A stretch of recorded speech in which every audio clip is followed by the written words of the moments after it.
Of course Why'd it you is. make that movie? Yeah. That movie sucked. Why'd you do that? I hate it. Yeah, it's just random people on the street telling you certain movies suck. I mean, everyone's entitled to their opinion. They but, sure are.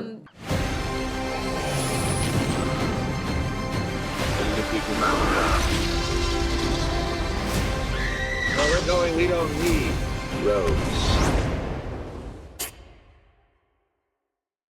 Guys, good to see you both again. Thank you for always taking the time. I appreciate you. You too. Good to see you. Good to see you guys. You know, one of the things I always loved about this show, going back to the first season, it dove into this really fascinating aspect of what happens when your best friend doesn't like your significant other, which I think is something at some point we've all related to. And I'd love to know the actor equivalent of that. Have you ever had a close friend tell you, I'm going to be honest, I really didn't like that movie, or I didn't like that performance, or that TV show kind of sucked? Had you ever had to endure that kind of honesty from a friend?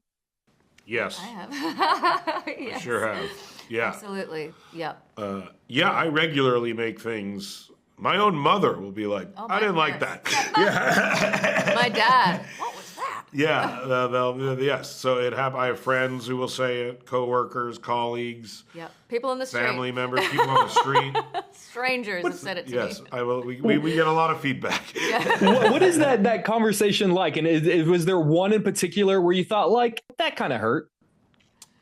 There's too many to remember, I know. honestly. Of course Why'd it you is. make that movie? Yeah. That movie sucked. Why'd you do that? I hate it. Yeah, it's just random people on the street telling you certain movies suck. I mean, everyone's entitled to their opinion. They but sure are. It's Yeah. not like you don't have feelings about it, No, but when they tell you. But it happens. Yeah.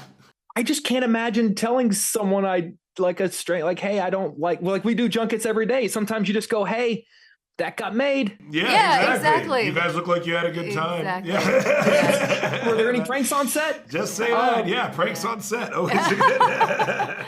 One of the things I do love about the show, and you guys have talked a lot about this, is that there is never a will they, won't they question about whether they're ever going to end up together. And I love that it's established that they've always been friends and they're always going to be friends. I'd love to know, is there an iconic movie or TV couple in pop culture that you would love to know, like, what if they hadn't gotten together? Like, I'd love to see a version of that story where they don't end up together. Like, honestly, I always heard the original When Harry Met Sally ending was them not getting together. That would have been interesting. Wow.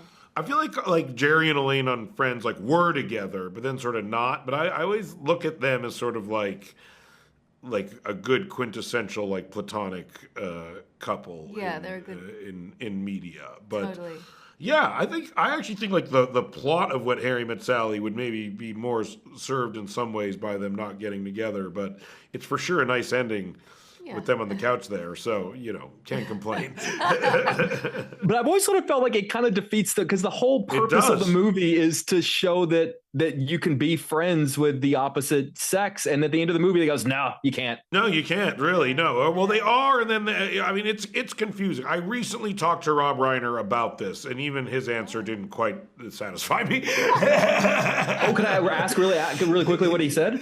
He said, well, in our heads, they do become friends and then they fall in love. So it sort of does answer the question of you can be friends, but then you can also fall in love with your friend. But I was like, I don't know. Yeah. Still almost a perfect movie. That close. Speaking of pop culture, I love how often this series drops pop culture references and name drops celebrities. And I know you guys have done that. I know you would do it in Neighbors, and the studio obviously does it a lot. And I've always wanted to know, have you guys ever name dropped a celebrity in a project and then had them reach out to you maybe in anger afterwards? Like I first thought well, maybe you guys asked for permission, but I can't imagine you guys called Mel Gibson and said we're going to ask for permission after this. No, and honestly, I've made fun of so many celebrities that I've lost track of it completely.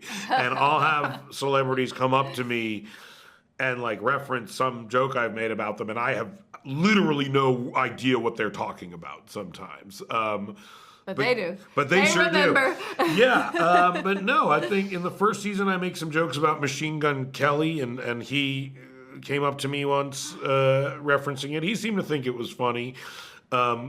On the studio, we make a lot of jokes about Josh Duhamel, and I recently read an interview where he did not seem thrilled that we make a lot of jokes about him, and I get it. I could imagine if you're a fan of the show and you're watching it, and all of a sudden you're the subject of some jokes. I've had that experience myself. I was watching the rehearsal with Nathan Fielder, and I was like a joke. I appeared on the show, and I'm friends with Nathan, and he didn't ask me if he could use my image or likeness, and so I get it. I get what it feels like. Well, if you guys ever want to make a joke that no one will get, you're welcome to make fun of me anytime. I would be honored. Thank you, guys. Thank you for always. I always love talking with you. Thank you for always making projects. That really give me 10,000 questions that I would want to ask. You guys are always amazing. I appreciate you. Thank you so much. Thank you. Good to see you both.